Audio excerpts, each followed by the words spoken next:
Power meters are one of the most technical components on a bike, and how they're made is a closely guarded secret. However, we have come to a rather lovely part of rural Germany, to the HQ of power2max, because they are going to show us how they do it. This is how you make a power meter. Simon, du kommst zu spät zur Arbeit. Sorry, I'm really sorry. Now, a little bit of bad news, unfortunately. My first day at work, they said company breakfast is at 9, so we've turned up at 9, but it turns out they've already been working for 2 hours. Apparently, everyone starts work here at 7 AM, so a little bit late.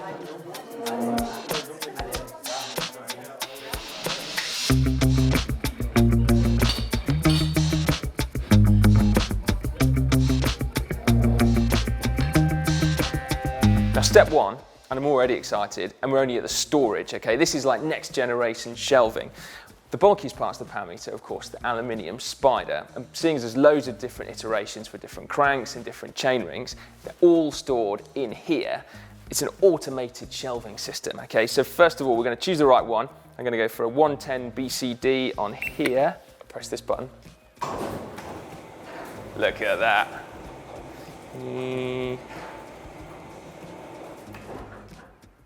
There we go. Number 5.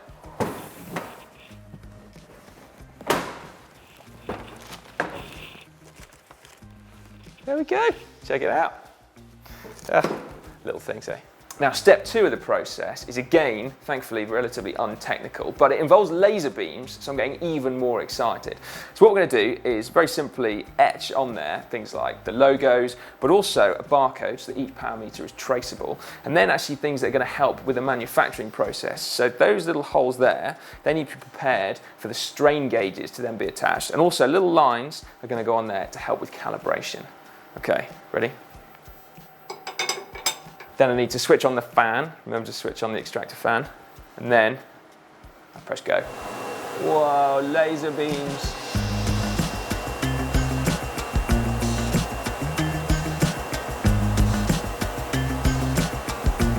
There we go, check it out. Hopefully that's not going to be traceable to me specifically. But yeah, my first laser etched spider.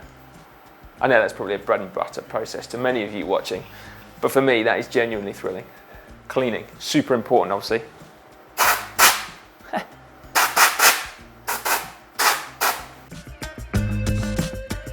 Right, for this next stage of the process, I need to take a seat because things are getting really serious, okay? So at this point, I need to glue our 2 strain gauges on to our freshly prepared aluminium spider.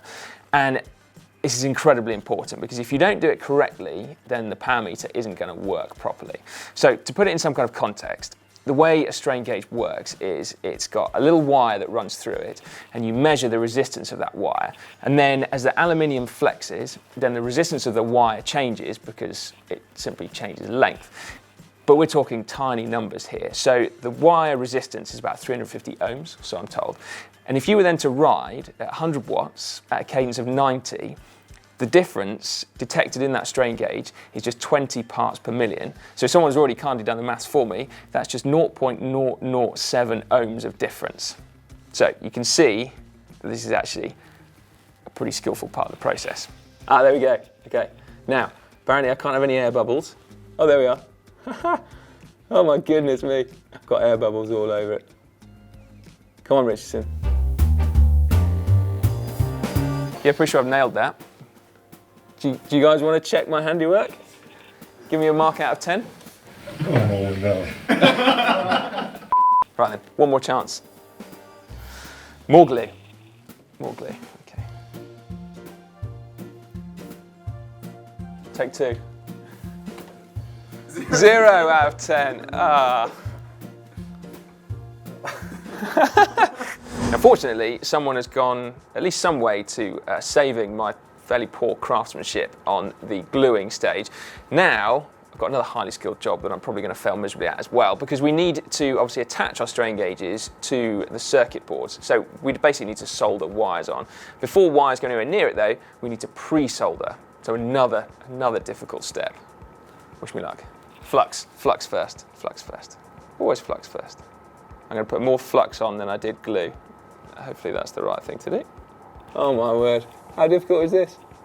I have a feeling I'm just melting my strain gauge. Marks out of 10, please. 8. 8? Oh yes. These are our wires that we attach to our strain gauge and then to the PCB.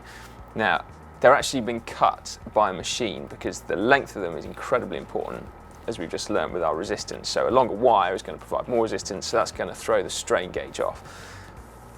So it's all really quite precise. All right, it's soldered. I'm going to keep going. I'm going to go for white now. Okay, that one's soldered as well. Okay, I'm ready. Let's go for it. No? 1? 0? 0. 0. Okay, slight change of scene now, leaving my woeful soldering probably in the bin somewhere. We're now programming and checking our circuit boards. Okay, so these are printed just down the road, a couple of 100 k's away, still here in Germany. And these ones are actually from the Type S power meter. So the new ones, the NG and the NG Echo, are much, much smaller. But this is really good to illustrate some key points on here. So we've got our accelerometer, just tucked away in there. Then we've got our temperature sensor, somewhere down there, not entirely sure. We've got a little radio transmitter there, and then we've got our sensor processor there, okay? And what we're gonna do is pop it in that machine, having scanned it first, so that we've got that whole record of exactly where it comes from, and then pop it down, and that is gonna program it and check it, okay? So hopefully I can't get this one wrong. Okay, shut the lid, and then our 3 PCBs gonna do their work. There you go, look, checking it. Done, done, done, passed, done, yes, looking good. There you go, that's what we like to see. 100% success rate. No soldering needed, all passed. Now we've got to stick our PCB into our housing here. And this is the housing for the NG Echo, so the new one. Right, we need to line those 2 points up with our battery connectors. There, soldering time. Well, I don't know, that looks pretty good to me. Okay, you ready? No?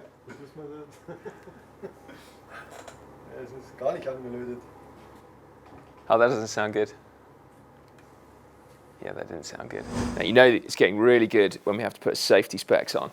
This part of the process, I must say, it has completely taken me by surprise. I didn't know it existed. What we're doing is we're going to seal all the electronic components in a polyurethane rubber. And it is applied in liquid form through that bit there, and we seal the whole thing, cover it up, and then it goes in an oven and is then cured, making the whole thing completely and utterly waterproof. I need apparently 11.5 grams of polyurethane, and everything's quite hot and a little bit dangerous. Okay, you ready? I'm quite proud of that. Ready for use underwater, or in Great Britain. Quick change of location, and we are now in the test lab, okay? This machine behind me is a dynamometer. And what it does is it can dynamically calibrate the power meter. So in there we've got a motor, then this point here, this is the calibration reference box, and that's accurate to 0.1%. So super, super duper accurate. Then of course we've got our power meter, and then behind our cassette here, we've got a brake, which generates a known resistance. So using all of that, we can tell whether or not the power meter is reading perfectly. Okay, of course I programmed this all myself just a little bit earlier. There we go. So the power meter that's in there at the moment is an NG Eco. Normally it would be a power2max NG that is in there. Every single NG unit comes up here to this dynamic calibration. Because the unit is accurate to 1%, it needs the accuracy of this machine to make sure that each one is perfect. This one though, the NG Eco, that is accurate to 2%, so normally that's calibrated using a static calibration. And then 1 out of every batch, so 1 out of 10 power meters, will come up here just to make sure that the static calibration is working, so then it's run through this extra precise machine. Right, now we can see here the profile of the test. So that red line there is what the software is telling the motor to do. And that blue line is coming from our calibration reference. So that's the one that's accurate to 0.1%. And that is the one we can now measure our power meter off just to see whether or not those two traces match up. I've done plenty of unboxing on GCN, but I think this could be the first time that I'm actually going to get to box something up. However, despite that being the last stage of the process, I've got one more quick thing to do before that. Firstly, we need to clean up our power meter just to make sure that it is in the kind of condition that you would like to receive it in. Then we've got to put our battery in, seal the battery compartment up. Then, very important, we need to scan the barcode. Then that is going to give you a trace, a registration of your power meter, and it's also going to print something out that means that you, the new owner, will know that it's been calibrated. And then it can be put in the box. I guess the last step in making a power meter, if you're going to sell it, is actually packaging it up and shipping it out. And I have an order right here. It's not going very far, I don't think, but I'm going to pick it and then maybe throw in a little bit of GCN swag. Right, so I need a type S for a rotor power meter, so that one is, it's got a bonus seal kit, black and red colour, GCN colours, I like it, fitting tool. Right, then one last thing, cheeky GCN t-shirt in there for you as well.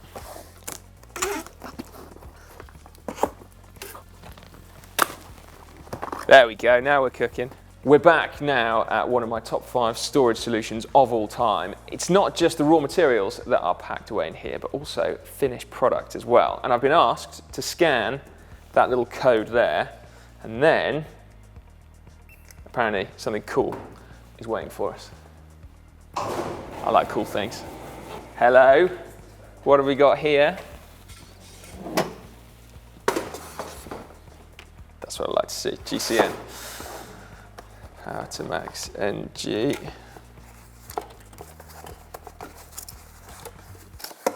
Oh, look at that. The laser etching machine has done its stuff. Look at that. GCN Power2max NG Eco. One of the first off the production line. That's amazing. Fantastic. Well, I think it's pretty fair to say that I've left quite the trail of destruction in an otherwise pristine German engineering facility. But don't worry, they kept a close eye on literally everything that I touched. Now, in all seriousness, I would like to say a big thank you to Power2max for showing us so much detail. Hopefully you've learned as much as I have, even if quite clearly, like my soldering, it would actually take an awful lot more practice to be able to do it for real.